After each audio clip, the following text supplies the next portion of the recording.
Are you feeling the pinch every time you check out at the grocery store? You're not alone.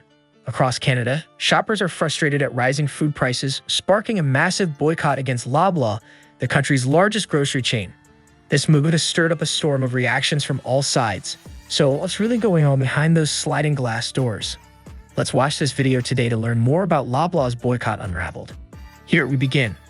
An online campaign was started urging people to stop shopping at Loblaw stores for a month. This boycott includes all of Loblaw's businesses, like its grocery stores and Shoppers Drug Mart. Experts believe that while this boycott might not cause a significant financial hit to Loblaw, it shows a bigger problem. People are losing trust in Canada's biggest grocery store chain. Origins of the consumer movement. The boycott was organized by a Reddit group called r/Loblaws is out of control, which has over 67,000 members. These members are expressing anger about the high cost of living, specifically the rising prices at Loblaw stores. This movement shows the general frustration among Canadians regarding grocery expenses. This boycott was organized by a Reddit group named Loblaws is out of control, which boasts around 70,000 members. During May, this campaign urged consumers to steer clear of all Loblaw stores, including its subsidiary brands like No Frills, Atlantic Superstore, and Shoppers Drug Mart. The boycott emerged amid rising dissatisfaction with grocery costs and follows recent financial reports from Loblaw. The boycott's timing coincides with a recent earnings report from Loblaw, which revealed a substantial 9.8% increase in quarterly profits, totaling $459 million. This increase in profit comes at a time when other major Canadian grocers like Sobeys and Metro are also under fire for their high earnings, while many Canadians struggle with escalating food prices. This juxtaposition has fueled frustration among shoppers, prompting the organized boycott.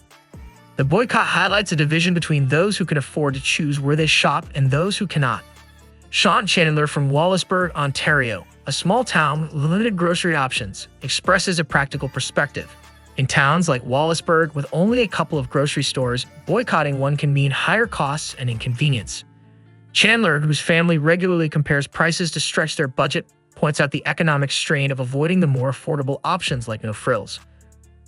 For many, deciding to participate in a boycott isn't just about making a statement, it's balanced against the immediate impact on their household finances. Even though the rate at which food prices were increasing has slowed down from its peak nearly 2 years ago, Canadians are still noticing higher prices on their grocery bills. A recent survey by Ipsos confirms that many people in Canada continue to see their grocery expenses go up.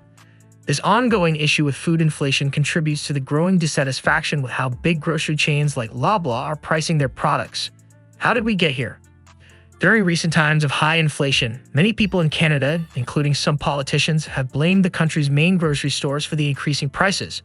Last year, Loblaw, a major player in this sector, admitted through social media that it had become known as the face of food inflation in Canada. However, Loblaw and other grocery chains argue that the real reason for the price hikes is the higher costs their suppliers charge them. Despite these explanations, many people discussing the boycott on a subreddit are not convinced. They frequently criticize Loblaw's promotional strategies and public statements. Jennifer Singh, CEO of She's Newsworthy Media, commented to Global News that she isn't surprised social media has played a significant role in bringing people together to express their frustrations, leading to the boycott. According to Singh, it's very easy for tens of thousands of people to band together on an online platform and air out their frustrations. David Silberman, a marketing professor at the University of Toronto, mentioned that Loblaw has become a primary target for criticism because it is the largest grocery chain, describing it as a lightning rod for public dissatisfaction.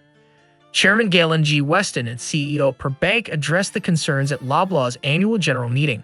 They tried to reassure shareholders by arguing that the boycott was based on misguided criticism. Weston specifically addressed the allegations of profiteering, asserting that such claims against grocers are not true. Loblaw's profit stock price are rising. Despite concerns about a potential loss of business due to a boycott by some Canadian shoppers, Loblaw's shareholders seem unaffected. In 2024, Loblaw's stock on the Toronto Stock Exchange showed positive growth, increasing by about 19% since the beginning of the year. This suggests that the financial markets are not overly concerned about the boycott's impact on the company's overall health. Interestingly, the start of the boycott in May aligned with the release of Loblaw's first quarter earnings report. In this report, Loblaw announced a significant profit increase, with net profits rising nearly 10% compared to the previous year. This financial upswing indicates that, at least for now, the company continues to perform well despite the boycott. During the earnings call that followed the release of the financial results, analysts did not question Loblaw executives about the potential effects of the boycott on the company's future financial performance. Instead, the focus remained on other aspects of Loblaw's strategy. During a discussion with analysts, Loblaw's CEO highlighted the positive consumer response to the company's offerings. He noted Canadians are recognizing that we are providing the combination of value, quality, and service that they want, and they are rewarding us with their business. In response to inquiries about the May boycott, a Loblaw spokesperson acknowledged the economic difficulties faced by Canadians and reiterated the company's efforts to mitigate inflation effects in their stores.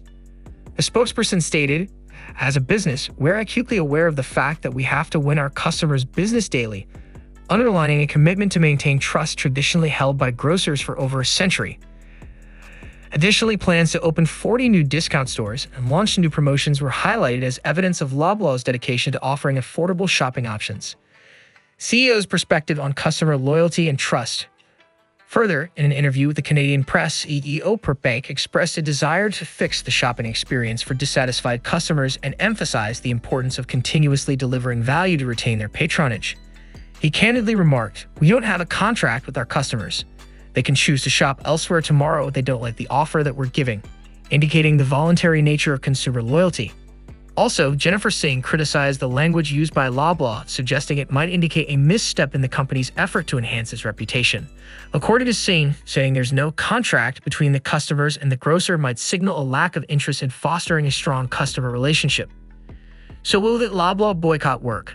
The Liberal government is stepping into the ongoing debate over grocery prices in Canada.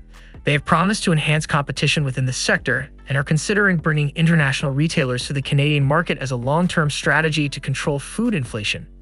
Additionally, Ottawa encourages Canadian food retailers to agree to a grocer's code of conduct.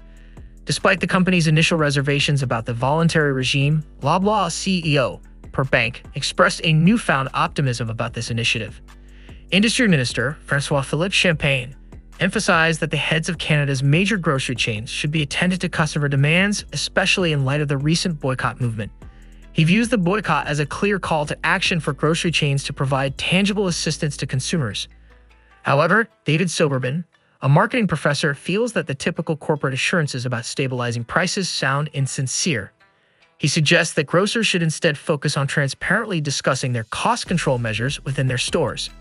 While the immediate financial impact of the boycott may be minimal, Soberman warns of potential long-term effects. If casual Loblaw customers decide to explore other grocery options during the boycott, it could gradually erode Loblaw's market share. He says that maintaining store traffic is crucial, and losing even a small percentage of loyal customers to competitors could have lasting consequences.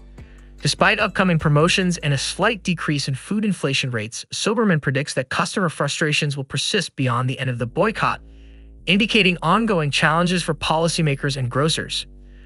So what do you think of Loblaw's boycott? Comment below and subscribe for more.